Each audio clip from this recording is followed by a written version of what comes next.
How do you communicate with students who don't speak much English? Is it even possible? The answer is, of course, it's possible. Welcome to the webinar on communicating with speakers of languages other than English.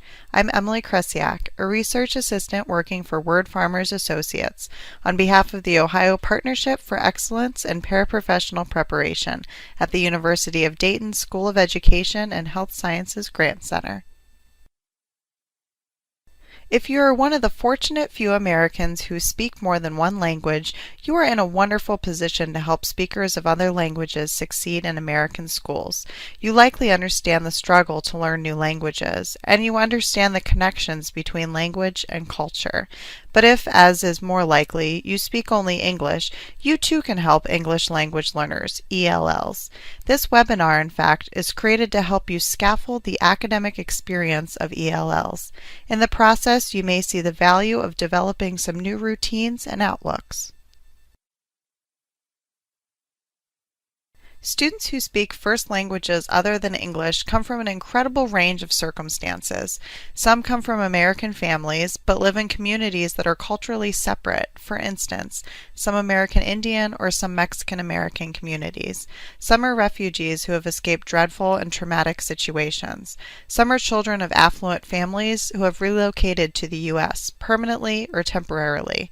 In the past 20 years, in fact, the number of students in K-12 schools whose native language is something other than English has doubled to more than 4 million students, more than 10% of the total PK-12 school population. Here's the most surprising fact. About 60% of these students were born in America. In this webinar, let's lay out some practical principles for paraprofessionals who speak only English. If you are viewing the webinar in an instructional setting with bilingual or multilingual colleagues, as might be the case, then you will learn a lot from talking with them. Working with students who don't speak the language of instruction, in this case English, is a challenge for educators. It's no wonder that some educators sometimes want to blame the students, but such blame is clearly very wrong-headed. Sadly, in the real world, not speaking English very well is often mistaken as a deficiency. The real world is not very patient. As educators, though, we understand the rewards of patience. So what do educators do to help ELLs learn both English and academic content? Fortunately, a great many resources exist to help educators work with emerging English speakers. Here are the practical principles, each of which we will consider separately in the upcoming discussion. Exhibit the admiration and respect these students deserve for speaking another language and for their eagerness to learn English. Help these students interact with English monolingual speakers. There are 3 benefits. 1. ELLs will get a lot more practice with English. 2. ELLs will form stronger bonds with classmates and become valued members of the classroom community.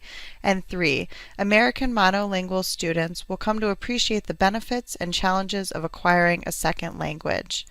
Learn about the cultures of English language learners. They may come from different places around the world and speak many different languages, Somali or Guatemalan or Haitian. Language is the chief carrier of culture, and each language is therefore deeply bound up with how its speakers understand the meaning of life. With the help of your instructional team, participate in home or community visits. Families may feel intimidated by school personnel. Home visits can help them feel more comfortable, and you will learn a lot about your students' circumstances, as with any home visit. Beef up your own language learning a little. Demonstrate your willingness to learn a little Somali, Spanish or Mayan, or French Creole, for instance, in the case of Somali, Guatemalan, and Haitian students. Admiration and respect. These students are emerging bilinguals. That is, unlike most Americans, they will wind up fluent in 2, maybe more languages. Let the class know that you understand how valuable it is to know more than one language. Indeed, because mastering a second language is so rare in America, it's important for all students that educators play up the importance of learning foreign languages. Emerging bilingual students, ELLs, demonstrate to everyone that this accomplishment, so unusual in America, is something everyone can do. Help monolingual students interact with ELLs. After all, monolingual students and ELLs are all members of the same classroom community. Their interactions will allow them to learn from and alongside one another. You might, for instance, do the following things. Make sure that small groups include a mix of ELLs and native English speakers. Direct questions to ELLs and give them sufficient time to formulate answers or ask for clarifications. Give students, both ELLs and English speakers, the chance to explain what life is like in their culture. And help scaffold academic work by using explicit explanations, graphic organizers, pictures, and even pantomime. These sorts of provisions help integrate ELLs into the social and academic environment of the classroom. Remember that not knowing the language that surrounds you is isolating. Work to make the classroom less isolating for just that reason. Learn about the students' cultures. Foreign languages have strange words and sounds, but it's the culture that goes with the language that is the really big deal. When students from other cultures arrive, learn all you can about their culture. Cruise the web, read books, find out how family life works, learn about politics and economics and history and geography and differences in how people interact with one another. Knowing something about your new students' cultures will help you work with them and their families, and it can change your view of the world as well. Talk with your supervising teacher and others on your instructional team to arrange opportunities for cross-cultural sharing. There's one big caution, however, when it comes to learning about other cultures. Remind yourself that the student's world, the one you don't know much about, is complicated and contradictory in about the same way as life in America. What you read and learn from texts and videos isn't the whole picture. Listen to your students and keep an open mind. Participate in home or community visits. Once you know a little about the students' cultures, home visits will give you even more information and prompt additional insights. And a visit to a student's home will help his or her family feel connected to and appreciated by the school. Another possibility is to pay a visit to the community, especially if there's a community event in which one or more of your students will be involved. For example, the community may hold a festival that is open to the public. If you ask your students to tell you about such events, you can plan to attend. Perhaps bring along your own children, grandchildren, or youngsters from your church or neighborhood. Become a language learner yourself.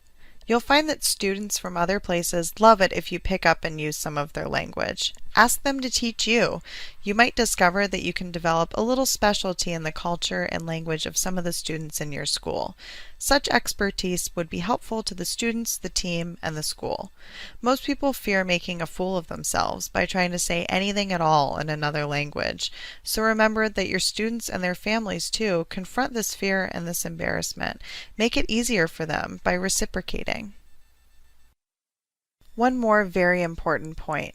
Whether citizens or not, all of your students are entitled to a free public education, and their immigration status should not be shared with anyone. Confidentiality is required. Check with your teacher or team to find out precisely how this situation is handled in your district. That's about it. An increasing number of students come to school with a first language other than English. Educationally speaking, this is a good thing because Americans desperately need the example of people learning additional languages. And in our increasingly diverse country, students need encouragement and support for learning to get along with people from many different groups. Remember, admire their accomplishment. Help the rest of the class interact with them. Learn about their cultures. Make home visits to show you care, and use words and phrases from the students' languages.